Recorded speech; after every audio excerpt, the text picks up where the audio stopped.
नमस्कार बच्चों, आज हम हिंदी आरोह से गद्य खंड से काले मेघ का पानी दे पाठ को पढ़ेंगे। इस पाठ के लेखक हैं धर्मवीर भारती जी। ये काले मेघ का पानी दे रचना संस्मरण है।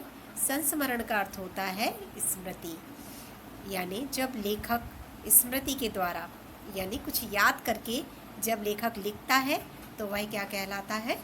संस्मरण कहलाता है। याद की हुई घटना को आलेख के रूप में लिखना संस्मरण कहलाता है। तो आइए हम यहाँ उनके संस्मरण को समझेंगे। काले मेघा पानी दे। इस संस्मरण में यह बताया गया है कि अनावृष्टि होने के कारण लोग चिंतित हैं। अनावृष्टि का अर्थ होता है बारिश ना होना, यानी बारिश का समय आ जाने पर भी बारिश ना होना, यानी जेठ खत्म होकर आषाढ़ के महीना प्रारंभ हो जाता है और बारिश नहीं होती। उस समय गाँव के लोग हाहाकार कर उठते हैं और गांव की ज़मीनें सूख जाती हैं, पशु पक्षी मरने लगते हैं। ऐसे समय में लोगों के पास बस एकमात्र उपाय भगवान का स्मरण रह जाता है। तब लोग वर्षा होने के लिए इंद्र भगवान को मनाते हैं और गांव में प्रचलित कुछ मान्यताओं के अनुसार, जो पुरानी प्रचलित मान्यताएं हैं उनके अनुसार इस पाठ में भी पुरानी परंपराओं के बारे में बताया गया है। तो आइए हम पाठ के पात्रों को जानते हैं।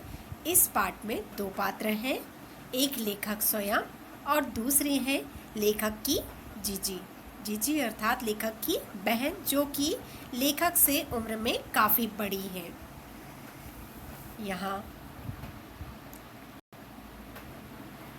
यहाँ लेखक और जीजी के विचार नहीं मिलते। दोनों के विचार कैसे हैं? बिल्कुल अलग हैं। जीजी पुराने विचार वाली हैं, लेखक जो है वह आधुनिक विचारों का है। गांव में ऐसी मान्यता है कि जब पानी नहीं बरसता तब गांव के छोटे छोटे बच्चे टोली बनाकर उछल कूद करते हैं। वह अपने शरीर में मिट्टी लपेटकर गांव की गलियों में घूमते हैं और पानी मांगते हैं। वे जयकारे लगाते हुए जय गंगा मैया की जय, इस तरह के जयकारे लगाते हुए गलियों में घूमते हैं और गीत गाते हैं। काले मेघा पानी दे, गगरी फूटी बैल प्यासे, पानी दे गुड़धानी दे, काले मेघा पानी दे। इस तरह से गीत गाते हुए वे गांव में गलियों में घूमा करते हैं। लोग अपने घरों से निकलकर उन बच्चों के ऊपर यानी इंद्र सेना या मेंढक मंडली के ऊपर पानी डालते हैं। लेखक यह मानता है कि ये पानी की बर्बादी है। आज जब पानी की कमी है तो लोग अपने घरों से इस तरह से पानी डालकर बर्बाद कर रहे हैं। इंद्र सेना जब लेखक के यहाँ पहुँचती है तब लेखक की जीजी लेखक से कहती है कि वह इंद्र सेना पर पानी डाल दे, किंतु लेखक को ये कार्य अच्छा नहीं लगता।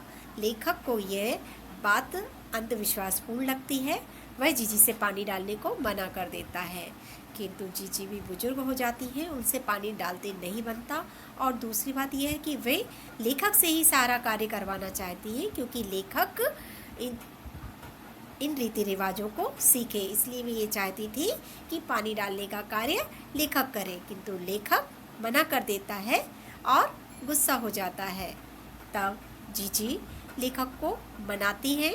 वे उसके लिए खाने के लिए मिठाई लड्डू लेकर आती हैं और उनसे रीति रिवाज के बारे में बात करती हैं। जीजी लेखक को समझाती हैं कि हम अगर पानी नहीं डालेंगे तो इंद्र भगवान नाराज हो जाएंगे और वे पानी की बारिश नहीं करेंगे, अर्थात पानी नहीं बरसाएंगे। जीजी लेखक को तर्क देती है और वह एक किसान के उदाहरण के द्वारा उसे समझाती है कि जिस प्रकार किसान अनाज को जब खेतों में डालता है तभी उसे अनाज प्राप्त होता है। जब वह 5-10 किलो अनाज को साफ सुथरा करके खेत में जब वह बोता है, डालता है, तभी उसको 40-50 मन अनाज प्राप्त होता है। इसी प्रकार जब तक हम कोई चीज़ को देंगे नहीं, वैसे ही हमें कोई चीज़ प्राप्त नहीं होती। यह पानी की बर्बादी नहीं है, यह अर्घ देना है। जिस प्रकार हम सूर्य भगवान को अर्घ देते हैं, उसी प्रकार ये अर्घ हम इंद्र भगवान को दे रहे हैं। अगर हम उन्हें जल का अर्घ देंगे तो वे भी हमें बारिश के में हमें पानी देंगे। और जो चीज़ हमारी जीजी समझाती है कि जो चीज़ हमारे लिए अति आवश्यक है, उसी का त्याग ही, जो हमारे पास चीज़ कम है उसका त्याग ही करना दान कहलाता है। जो चीज़ हमारे लिए आवश्यक नहीं है उसका दान दान नहीं कहलाता, वह उससे हमें पुण्य प्राप्त नहीं होता, वह तो पाप है। जो चीज़ हमारे लिए उपयोगी है उस चीज़ का त्याग ही दान कहलाता है। कि वस्तु को अपनी इच्छा को रोककर जो वस्तु दान करते हैं, सही मायने में वही दान कहलाता है। अपने से बची हुई वस्तु का दान दान नहीं होता। यहाँ लेखक और जीजी के अपने अपने तर्क हैं, अपने अपने विचार हैं, इसलिए दोनों के विचार नहीं मिलते। लेखक को लगता है कि जीजी अंधविश्वासी है। इस वैज्ञानिक युग में ऐसा नहीं है। लेखक कहता है कि हमारा जो देश है इन्हीं अंधविश्वासों के कारण पिछड़ गया है, इसलिए अंग्रेजों ने हम पर शासन किया, हमें गुलाम बनाकर रखा। इसके पीछे शायद यही कारण रहा होगा। हिंदुस्तानी अंधविश्वासी होते हैं, वे भ्रष्टाचार की भी बात करते हैं। ये कहता है कि बैल प्यासा रह जाता है, गगरी फूटी रह जाती है। बैल प्यासे गगरी फूटी के माध्यम से वे ये कहना चाहते हैं कि जनता को बहुत सारी सुविधाएं, बहुत सारी योजनाओं का लाभ नहीं मिल पाता। लेखक यह सोचता है कि कहीं ना कहीं इसके लिए हम सब भी जिम्मेदार हैं, क्योंकि हम भी इसमें लिप्त हैं। जब हम खुद भ्रष्ट होते हैं तो हम समाज को भी कुछ नहीं कह सकते, इसलिए वे सबको अपने अपने तरीके से सबकी मदद के लिए आगे आने के लिए कहते हैं। इस तरह से लेखक ने इस संस्मरण के माध्यम से, इस पाठ के माध्यम से भ्रष्टाचार पर भी आवाज़ उठाई है, भ्रष्टाचार की भी बात कही है। तो बच्चों, आपको यह पाठ समझ में आ गया होगा। धन्यवाद।